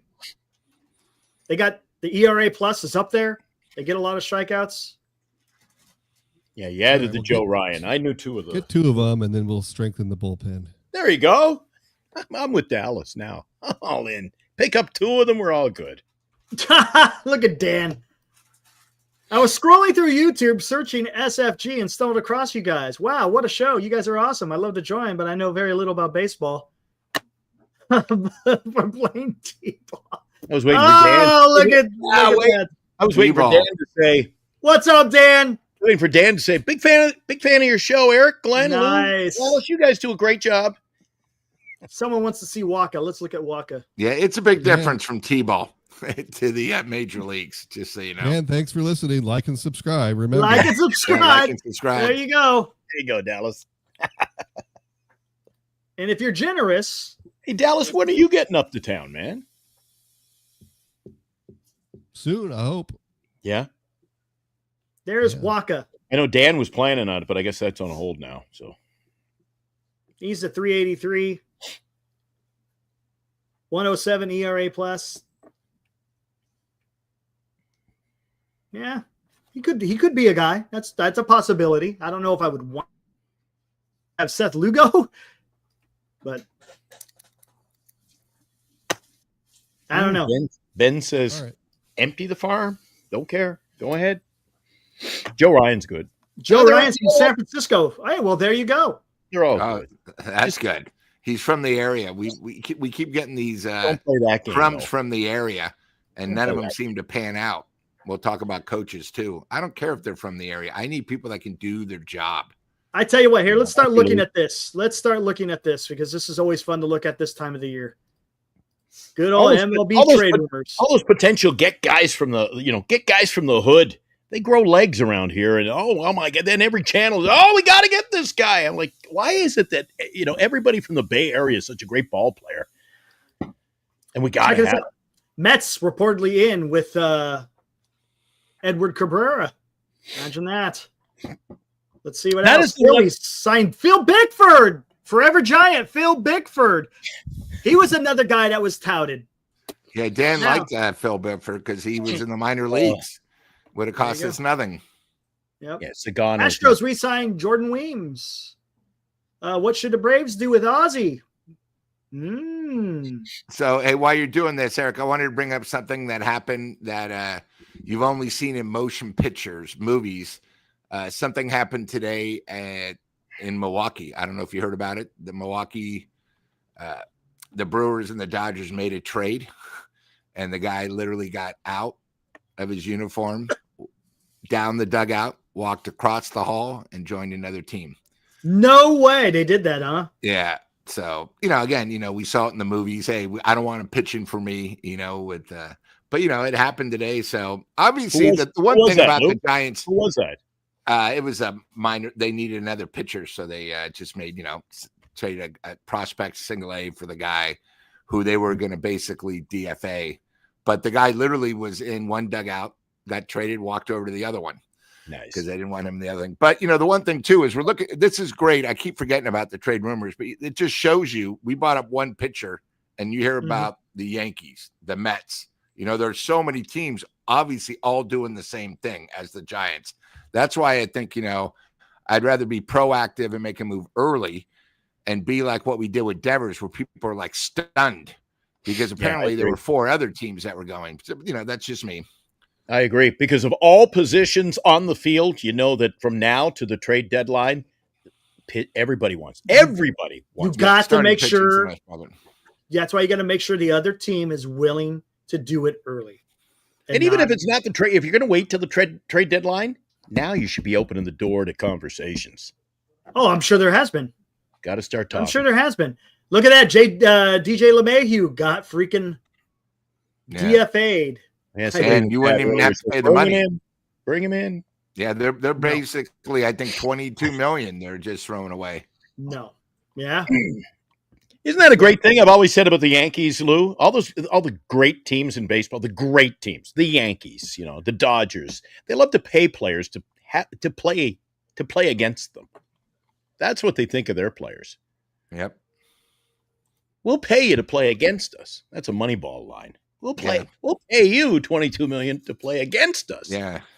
Tampa Bay Rays. Not a I really like. Dan, do you are good enough? That. Lou, do you ever watch Tampa Bay? I love watching them. Until about a month ago, before they got super hot, I bet them to win the at 8-1 to win the American League East. And they've struggled a little bit against mediocre teams. They struggled against the A's at home.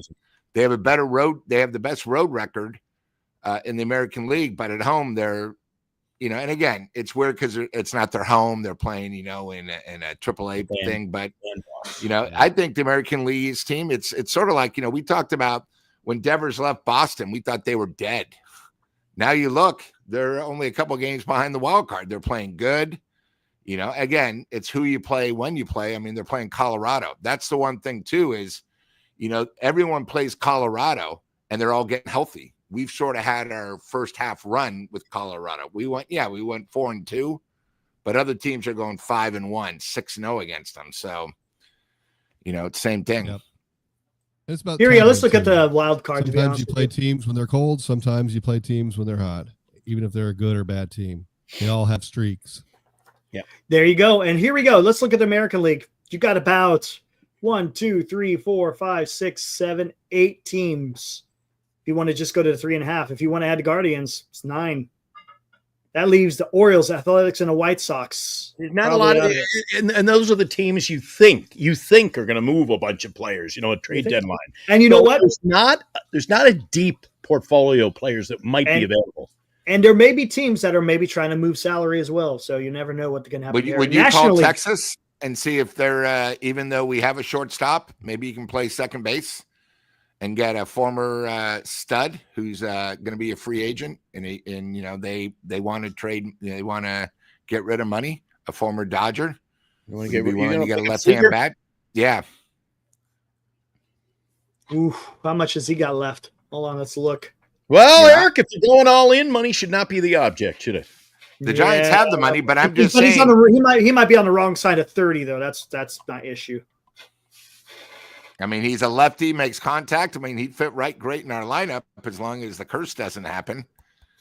Once you join the Giants, it takes a while. But I'm just seeing the teams that are there, and maybe, in a week, Texas, instead of only being 3 back, they're 7. Hey, let's cut the salary.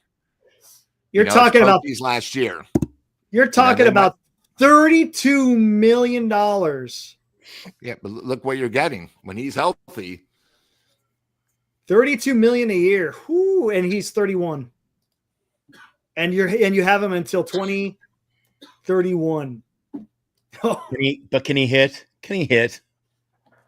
Remember, this is Bochy's last year. So, maybe they might want to bring, hey, let's start over. Again, I'm just, thinking outside the box. I hear you. That makes sense. I get you. Don't get me wrong. He's a great bat. Well, that's how all the deals. They got to start somewhere. That is a problem. He's on the shelf quite often. Yeah.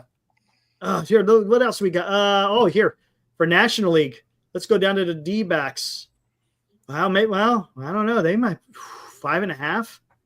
You never know, though. Whatever we'll say. 1, 2, 3, 4, 5, 6, 7 in the National League. They just went in and swept San Diego. So, I mean, that's no easy chore. So if you're looking at the weak sisters among both leagues, that's seven major league teams that you're looking to deal with. Yeah. Yeah. Well, that's everybody else in baseball. So, I mean, you better get in there. If you want to make a deal, you better get in there. The thing is you better have a good asking price. That's the thing, man. If you're not willing to dish out. Well, with that few teams, that's what's going to happen. These teams are able to, they can set the bar high, Eric. Yeah. The extra wild cards. It's a seller's market. Exactly. Yeah. And that's why you're not going to see any movement until the actual trade deadline. You may see a few here and there before, but you're watched. What is that? July 31st. Yeah, but Eric, you know what? I don't know about Dallas and Lou. We better warn them. According to our channel, boys, don't be surprised. The Giants got to go out there and get Paul Skeens. Got to get Paul Skeens. They ain't gonna trade Paul Skeens. Would you give up Wisenhunt and Eldridge and Ramos for someone like? I ain't getting rid of Ramos. No. You're getting probably the best pitcher for the next 10 years. I mean, that's until he gets Tommy John. With one guy, I wouldn't. But not for one. All right. I'm just, I like him. Now, if it was Eldridge and like Luciano and that kind of, okay. But if you're giving up everybody for one guy. And I'll be interested to see, Eric, you got my thinking cap's going to go on tonight. This is Luciano's value really going up? Yes. He had a great week in triple and PCL. He's been crushing the ball. All right. Then when is he getting called up? He's not. There's no room. Why not? If he's crushing the ball, we got guys who aren't crushing the ball.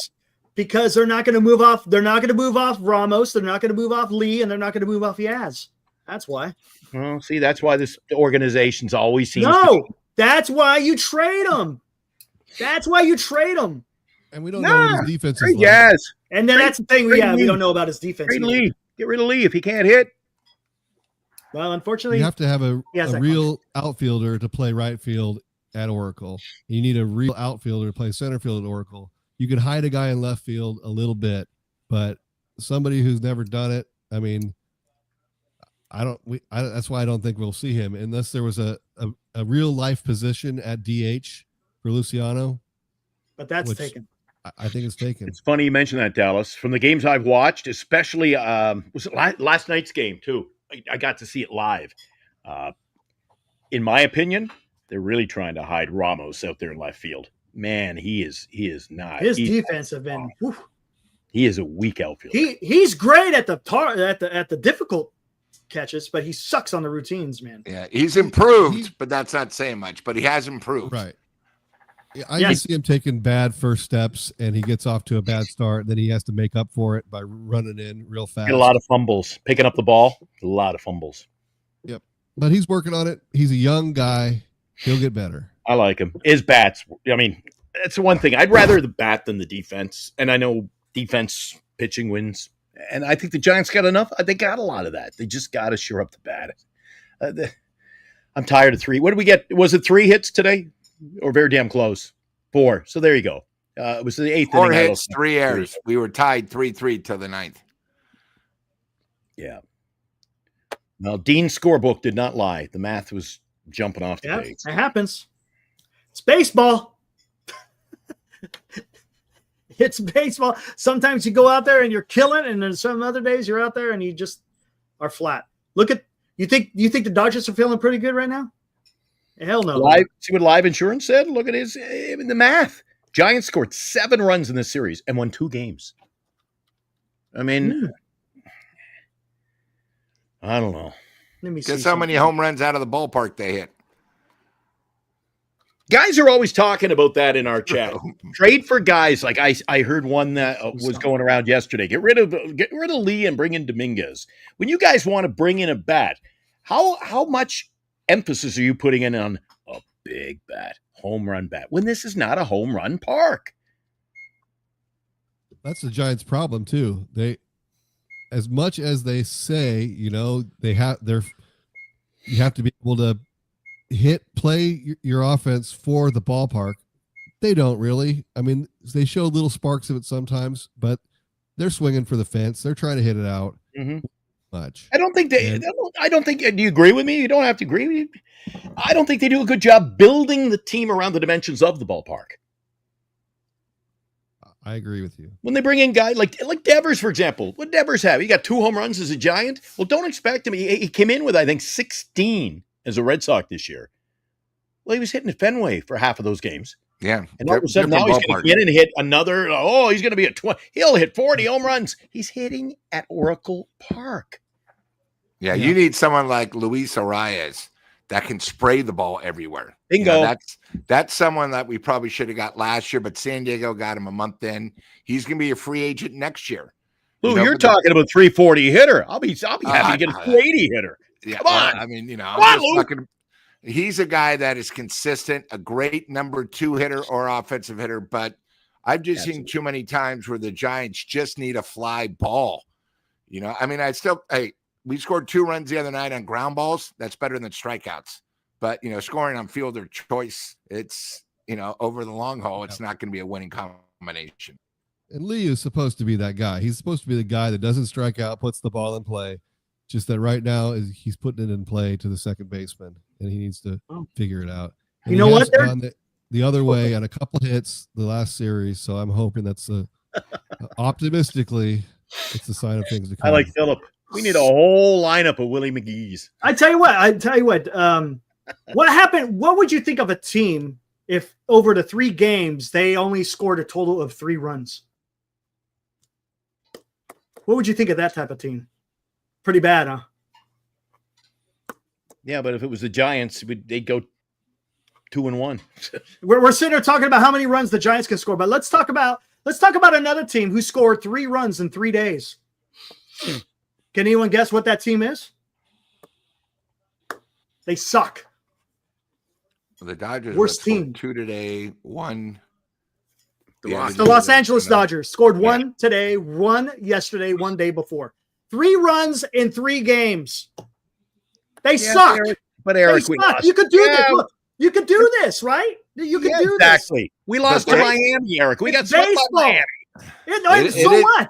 They got swept by the freaking Angels. They got swept by the Angels. You could get swept this weekend. You don't know. You could go out and play the game. This is baseball. 162. That's why we do the show. Talk about it Friday night. 162. Look, I could sit there and I could pick and choose different parts of the season and say this team absolutely is dog shit. And then I could say this team's a freaking going to win freaking 500 games. No, you could sit there and in a certain period of the season, you could be riding high. And there's other seasons or other parts of the season where you're just in the toilet. That's the reason. Baseball is 6 months.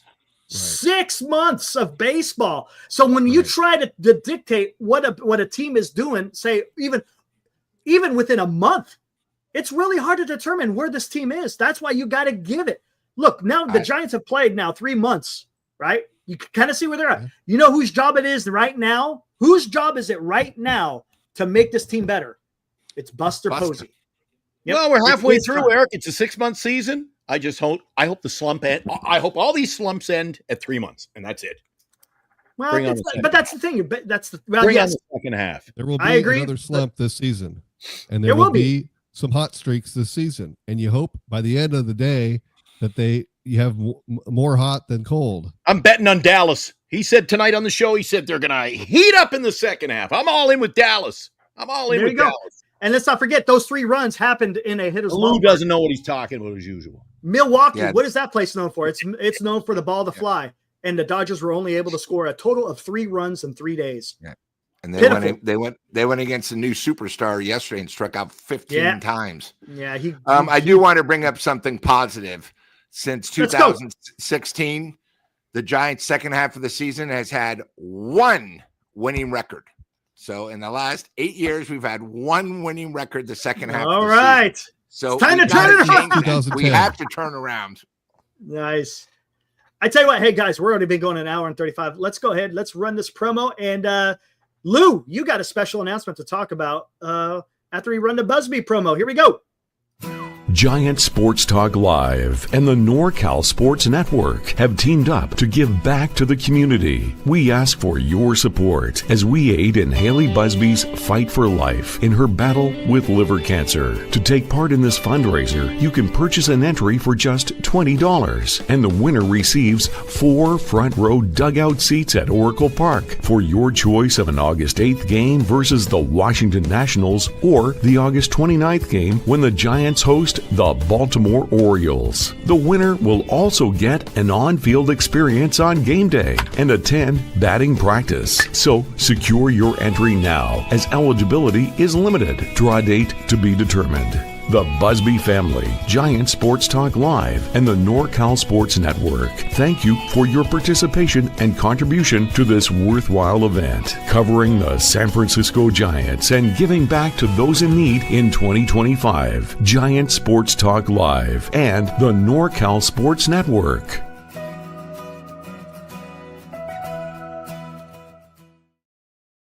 All right, there we go. Tommy's and Capos get their plug too. Obviously. I was just at Capo's today. All right, a couple of things, guys. First of all, we need to fill out the remaining squares for 2 reasons. One is somebody's actually already given me money because I'm actually going to see Haley on Saturday.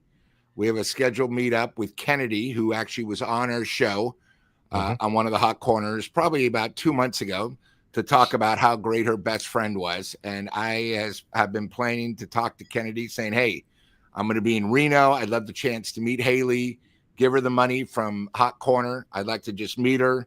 If I meet her, we're going to take photos and everything just to show, hey, this is legit. The other thing that Eric brought up a great point is August 8th is one of the games. So we need to sell it so I can get everything set up, because the problem is if we don't sell it and you guys don't want August 8th, which is not a problem, we'll just move the final game to August 29th, but it's not fair if somebody goes, hey, I'm traveling August 29th. That's why we gave 2 games. So, guys, we need to fill it up. But, hopefully Saturday I'm going to meet Haley, knock on wood, everything goes well. And I'll take photos and, I'll send them to Eric and you guys can sort of see us together. And, we're going to my plan is I have somebody at a bank to get us one of the big checks, which would be great. If not, we'll just give her the cash and say, hey, this is from us in San Francisco. And, hopefully she can come to a game, in the future.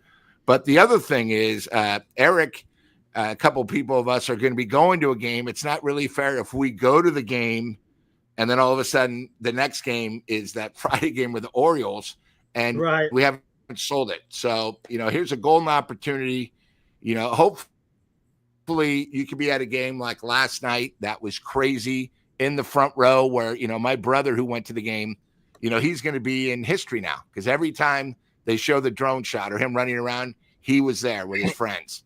It sort of pissed me off because the last couple Tuesday games that I've been to the last couple of years have been memorable. I mean, that game was so memorable. I think it's one of those things. So guys, let's sell the squares. It's only $20.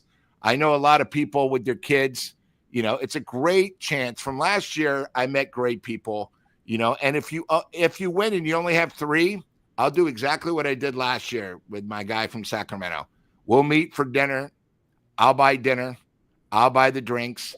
I'll make sure everything goes well. He had, a little kid with him who was 3 and he had his mom and him. And, you get friendships. And like we've been talking about this will be, year 2 of us doing this. Eric had a friend who unfortunately went through it. And we want to do this every year, but, we want to do it so you guys get excited. The squares, I think, are very fair. Then we bring out the wheel. But it's not good if we can't sell it. The other thing that Glenn brought up a couple of weeks ago is, we've done it for only 5 squares. I think maybe we should open it up. If somebody wants more and has a good heart, maybe we should do more just because, guys, there's no reason why we've been doing this a while where we still have 18 squares left. And I don't even think it's 18. I think it's more like 13. So I just want to do that. But like I said, I'm going to see Haley on Saturday. Just as it's her dad it was amazing when we first started this. Her dad was in the chat, then we had her best friend come on, and I've tried to make it a little bit better, adding the gift certificates. It's, again, it's $50 gift certificate at Capos, $50 gift certificate at Tommy's Mexican, not Tommy's Hot Brown Van Ness, but Tommy's Mexican on 24th and Gary. Also with your, and $50 for food there and a coupon to get a picture of the famous Tommy Margarita. You get to go on the field. You get 4 front row seats for a Giant game. Also with your tickets, you get a free beer. So when you enter, you basically on your ticket, you then go to the stand and say, I want my beer. They write down the number, boom. So, Hot Corner can only do so much, so come on, guys, step up. It's summer. Let's do it. And hey, when we first started this, the Giants weren't even in contention. Now they are. So, let's do this. Yes, they are. And if either one of them, like August 8th, that's like a week after the trade deadline. So you may be seeing a brand new guy, whoever is going to be playing with the San Francisco Giants. But there you go. That's what's getting pretty filled up there. So if you guys want to donate, just let me know. I'll put up the QR code and you could pay. And you could, if you want to request the number, you can. If not, then we'll just throw you in there somewhere. So there we go. All right. Thank you, Eric. Thanks, Lou. Dallas. Yeah, of course. Good job, Lou. Hey, Lou, I was doing the show with Eric last night. So I was at last night's game. Thriller, as you said. I didn't know your brother was there. I haven't met him. Who am I? Well, let's play Who Am I? Well, first of all, you're missing something. Who am I, Lou? You're missing something underneath the cap. I don't know if these guys don't take showers or if maybe they get hat burn. But all these guys wear bandanas underneath. He knows. He must have watched. Obviously, Glenn, you got a guy pissed off today, and the Giants were holding them down, and he came out. He went an oppo to the left, and he crushed that thing. Oh, yeah. Okay. So he was upset at you, and he was still upset at the umpire from the other night. Yeah, okay. But I agree. I thought too it was many just players. Anybody else notice? Notice? He wears his hat like a conehead. Yeah, they're all cone heads because they have so much shit underneath. And it was weird. It used to only be Latin players, right? Or a lot of the black guys because of the curls. They don't want to get hurt because, they got to meet their fan club after. But now it seems like probably 60% of the players all just don't wear a hat over their hair. They have bandanas upside down, the works. And, yeah, they all look like cone heads. I agree. I mean, look at last night. When Bailey hit the homer, you remember when Bailey lost his hat yesterday, he had the bandana on. Yeah, he always wears it. It's sort of the George style. Washington. He went with the George Washington last night. Yeah. Yeah, crossing the Delaware. Yep. He had it on in the dugout. Yeah, absolutely. Do you know they sold that jersey at the game today, Eric? How much? $4,000. Does it go to the Giants community fund? The community fund? No, it goes to the Giants. Standard. I inquired. I said, where's the money go? Oh, it goes to the Giants. I said, oh, there you go. You would think maybe Bailey, since it was his jersey that he wore, he could say, hey, let's go 50-50, give it to a donation of my name to somebody, and then the Giants can do whatever. But Giants taking the whole $4,000.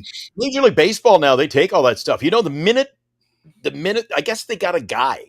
A guy? There's some guy. But, there's a guy at every venue for Hall of Fame. Anything is of value. Yeah, anything of value or a possible Hall of Fame. Every time a bat gets broken, it immediately gets the silver hologram that you can scan. It shows the date, who broke it, what pitcher, and it goes right up for sale. And the other thing, too, is like when Bonds was trying to break the record, you remember they had the special baseballs that were like gold plated, and they had the emblem the day that they actually were stamped when the umpire got him for Bonds' only, because he would only be for his at bats. Then they'd switch it because they wanted that ball for the Hall of Fame. So you might have some guy with an imposter ball, because you see these guys, like the guys, if you hit it in McCovey Cove, he might have 3 of the same baseballs, but that's not the one that broke the record, so they have they're just prepared for everything.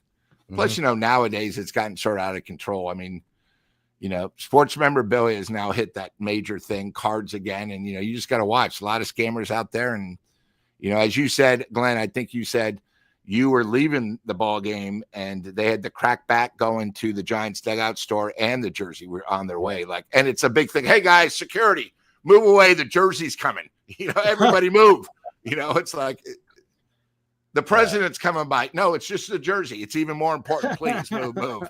So yeah, that's funny. Crazy. All right, guys. I think we had a good show here. Right above your seat. Actually, it's a nice little spot they got this year. I call it the reality store. Anything that's used from the game ends up in that. They got a new little shop by the 3 trophies now. Yeah. So they moved that. And now they were last year is one of those, what do you call it, like a fast food. You go in the line and you get your soda. And they wouldn't let me in I go in the line today, Eric. They wouldn't let me in. Wouldn't sell me a beer. All right. Glenn, you got so big. You got so big from Giants Sports Talk Live and Hot Corner that I'm surprised you got 321. I'm surprised, you're not like with Bob Uecker and, having security around you. People are probably coming up. Hey, are you Glenn from Hot Corner or Sports Talk Live? I mean, you can barely walk now that you live across the street. No, I've gotten that a few times out in the parking lot at the stadium, and I didn't want to fucking deal with them. Arson Judge taps me on the shoulder. Are you Glenn from Giants Sports Talk? And I had my fists out. I'm like, who wants to know? Calm down. No security yet, Lou. But I'm sure when Lou and I start hanging together over at the ballpark, things just might be different. Oh boy! All right, guys. Hey, it was a good show. Yeah, Dallas, thanks for hanging out. Of course, Lou, Glenn, we'll do this again. I don't know if we're going to do it Sunday. Are we going to do another one on Sunday with Dan back? Maybe we'll do it. We'll have to see. Hopefully, a great weekend series against the Dodgers. Yes. Yep. It's going to be big, man. It's going to start Friday. We got Webb, Roop, and Ray going, and let's hope we could feast on the Dodgers because this is the best time. It's Friday night, Saturday. It's Saturday. Sunday. I know that, and then Sunday. Okay. Saturday is definitely sold out. I couldn't get Saturday. And in case we don't see each other beforehand, and I know I don't want to put the cart in front of the horse, but you guys excited about? I'm not an all-star. I told Eric last night. I like the excitement of the home run derby. Home run derby is going to live without the All-Star game. If there's an old episode of Columbo, it might take preference for me. The All-Star game has no meaning anymore. No, it really doesn't. It's just nice it's nice for the players to get nominated. It's to recognize their greatness, right? And that's fine. I'm good with that. But as far as the game, it's kind of cool when they hit something on the line. The home field, at least something. The home field, or if every player on the team gets 250,000, they're playing. There's no need for them to show up, right? And players, how many players each year? I'd rather go on vacation with the kids. I'm going to take 3 days to go to Mexico. So, I mean, what is the All-Star game these days? It's not that important in the scheme of things. So I didn't know if you guys were all in, and I'm not excited about it.